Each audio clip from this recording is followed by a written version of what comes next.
Hi everyone! Welcome to my YouTube channel. Tayo po ay kukuha ng malunggay at tayo po ay magluluto ng tinulang manok. Welcome to my kitchen vlog, my cooking vlog. Ayan, kukuha lang tayo ng mga ilang pirasong malunggay. Hindi naman ganong karamihan. At magluluto tayo ng tinulang manok.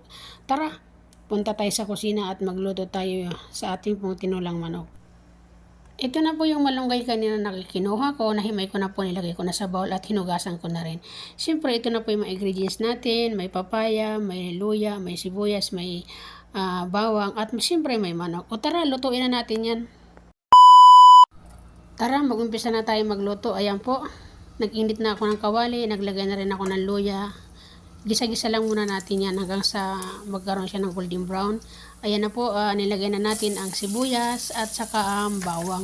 Wala po palang kamatis yun, nakalimutan ko pala na tinulang manok pala itong lulutuin ko. So ayan po, gisa-gisa lang natin hanggang sa maluto yung ating mga ingredients.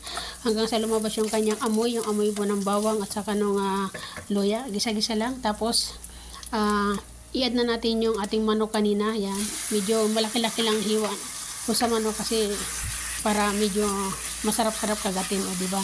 Halo-halo lang hanggang sa lumabas yung katas ng manok para hindi po siya malangsa. Yan. Tapos takpan natin ng konti para mabilis maglabas yung tubig ng manok, yung niya, yung maging juicy po yung manok nating lulutuin. So, mag-add po ako diyan ng 3 kutsara po na patis. Yan. Tapos, lagyan na rin natin ng paminta. At saka natin lagyan ngayon ng tubig. Yan. Tamang-tama lang po yung tubig. Yung katamtama lang siya, hindi ganong marami. Para po hindi ganon siyang masabaw ba. Kasi nga tinulang manok nga eh. Sabay. Namiss namin yung papaya. Nakabili kasi ako ng papaya sa grocery. Sabi ko, magluto nga ako ng tinulang manok. Nakakamiss yung tinulang ng manok. So, nag-add po ako ng kaunting asin. At saka bitchin na rin para may lasa. So, ayan na po yung papaya ko. Yung papaya ko po nakuha ay hindi po siya green. Medyo madilaw-dilaw na rin kasi wala na po ibang klaseng papaya. Kaya ayan na po yung akin nakuha. So, pwede na rin yan. Takpan natin uli para maluto po yung papaya. So, ayan na po. Luto na po ang ating tinulang manok. Tikman na natin kung ano ba ang lasa. Higupin na natin ang sabaw. Wow, tama lang. So, ayan na po ang ating pong malunggay. Ilalagay na rin natin ang ating malunggay para po maluto na rin siya. At, So, mga lang po yan. Takpan lang natin ng konti, tapos luto na siya. Huwag na natin i-overcook yung malunggay niya para hindi po siya maging malabsa. So, ang pagluto naman ng tawag nito ng tinulang manok, kanya-kanya naman tayo ng paraan. Kaya nga sa lahat naman tayo mga Pilipino ay marunong magluto ng tinulang manok. Takpan natin uli at tadadaan! Luto na ang ating tinulang manok. Okay na yan. Okay na to. Kain na. Kain na po tayo. Ito na ang ating ulam.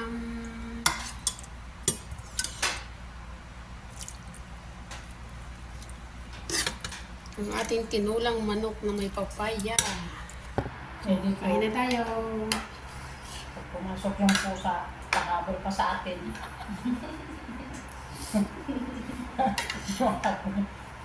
Hindi sa ilalim ng higaan nila. Oo nga naman, paano kayo nakapasok yung pusa na yun, no? Nagbulat din ako kay tanda eh.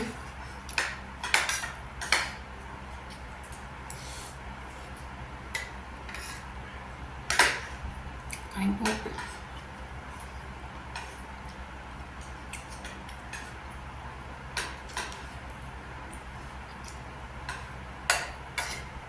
Yung tagabantay natin, wala naman, hindi man siya ayaw din niyang pakialaman yung mga kapwa niya eh. Sabi niya, bahala kayo dyan.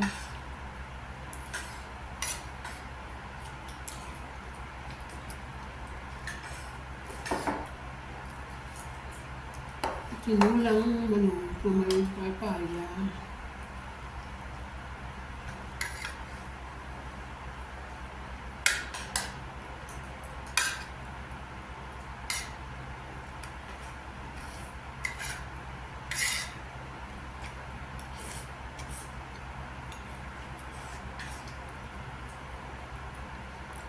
Biglang nalungkot sila Green hindi makakain ng balot.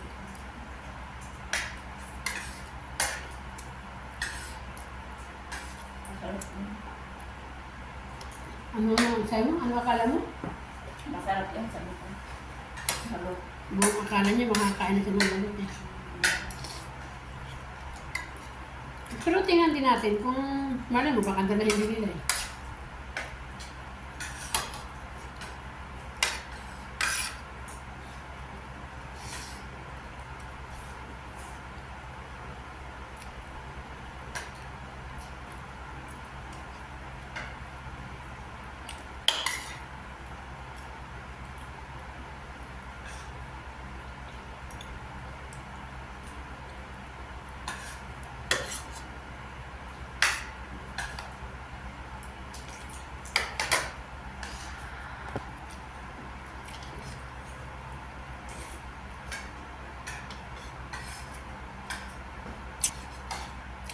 Tapos na tayong kumain na naman, gabi na naman, matutulog na naman. Malaro siguro yung anak ni Bisaklas na nagkatid, ano? Ay siya, siyempre laki-laki ang halaga nun. Kung ano sabi ni Bani, 4,000 daw. O yung 4,000, magkano na yun? Times mo sa 14. Kahit na, 50,000! 15 na ba? 15?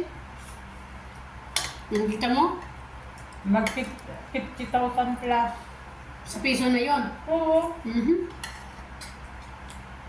Dahil Kita ang mo? 1,000. 14,000. Depende pa yun, palit ang 15. Sa 4,000, may higit 50,000.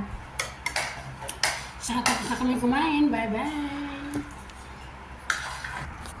Dito naman tayo ngayon sa garden. Tapos na po kami kain ng hapunan. So palakad-lakad naman kami ngayon sa garden.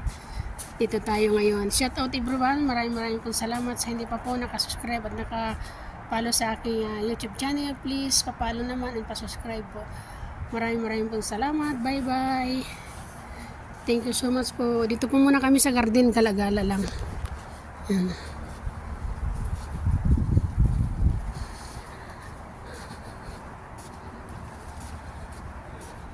Ano yan, Los?